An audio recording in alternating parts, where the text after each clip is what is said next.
La parole est vivante, et toute parole humaine est une parole vivante. Le mot le plus humble proféré par un homme né d'une expérience vitale et demeure inspiré par le souffle de vie de celui qui l'a prononcé. Aussi est-il élastique et souple.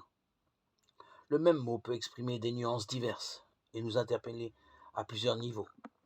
Dans le langage ordinaire et surtout dans le langage scientifique, chaque mot évoque une seule signification précise et bien circonscrite. Mais en soi, de par sa nature, chaque mot est insondable. Il possède une profondeur qui ne peut être que progressivement explorée et communiquée. Dans la plupart des cas, cependant, cette profondeur cachée a peu d'importance.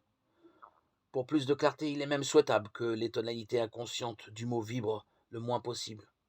Mais dans d'autres cas, c'est le contraire qui s'impose. Le mot doit retrouver sa pleine richesse. Il ne remplit son rôle, on voudrait dire sa vocation, qu'en surprenant l'auditeur avec toutes ses nuances possibles, conscientes et inconscientes. Celui-ci doit être investi de fond en comble par le mot, se laisser toucher, interpeller à tous les niveaux de son être humain. C'est le cas par excellence dans la poésie. En poésie, chaque mot atteint la plénitude de sa force vitale. Il est chargé à en éclater du souffle d'une expérience humaine dont il rend témoignage et qu'il transmet. Il ne s'agit ici nullement d'interpréter, de peser des concepts.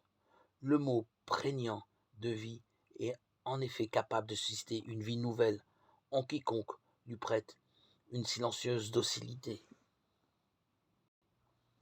Le poète est un vrai faiseur au sens étymologique du mot, un créateur. Il se tient tout près du Créateur. Dieu a créé par sa parole. Chaque poète, en donnant à chaque mot humain sa pleine vigueur, est appelé à achever la création de Dieu, dans les choses dont il parle, ou dans les hommes pour qui il parle.